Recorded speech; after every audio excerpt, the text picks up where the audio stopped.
if you've listened to the show, you know I've worked in the addiction treatment field for a long time. I've been sober for a long time. I got sober as a young man. And I've just never seen another program that so systematically helped young men stay clean and sober like Stillwater's has. And, you know, after I got there and kind of realized what was going on at Stillwater's and got to know the people there, man, I was just so proud to be a part of it and to be able to help avail people of the services there. And I would just watch guys come out of that place with a sense of belonging, their heads held high, proud of the work that they had done there. And, you know, I had many conversations with the director there about what that experience amounted to for these guys. And if you know me, you know I'm really interested in men's issues. And I feel like one of the deficiencies in our culture is that we don't have a rite of passage for men to transition from boyhood into manhood. It's this ambiguous line. And I think as a result, I know I can speak for myself and I know a lot of other guys who would say the same, that, you know, they can be well into manhood and in a lot of ways still feel like a little boy. And I think to me, that's because there's almost never a rite of passage welcoming boys into manhood. And in other cultures that exists. And, you know, I have seen this at Stillwater's. It amounts to a rite of passage. These guys, you know, it's like they go to war together and they come out proud with a sense of purpose. So, you know, I've just been a big fan of it all along. I love the people there. And of all these guys who I've seen come out of there and do really, really well and go on to help a lot of other people and do a lot of good, Tyson Stark's one of those guys. But I always felt like people were saying, you know what, don't worry, everything's going to be okay. I'm pretty sure that's not what they said, but that's what I heard. That's what I felt.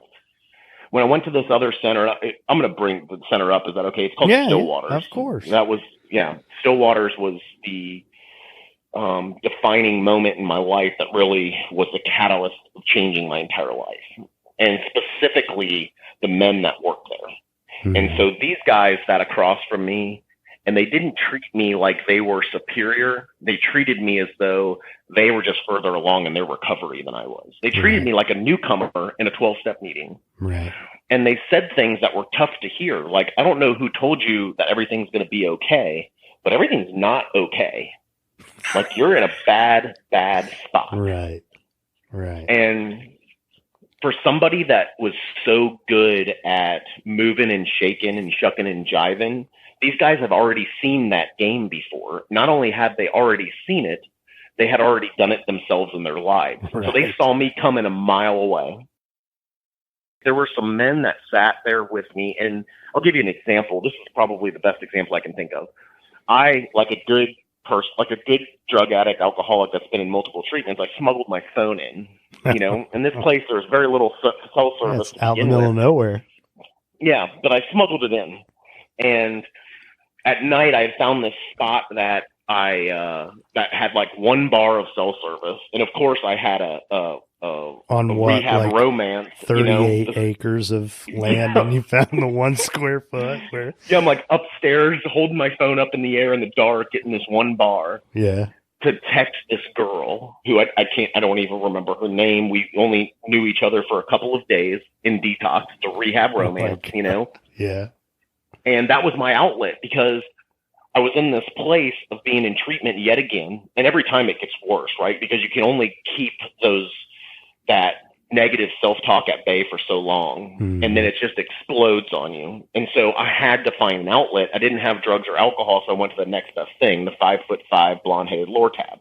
And And I got called out. I got, caught more or less. But one of the guys, the brothers in the program, so one of the other clients there, brought it up in group, like, hey, man, like, we don't think you should have your phone. And the counselor, I'll never forget this.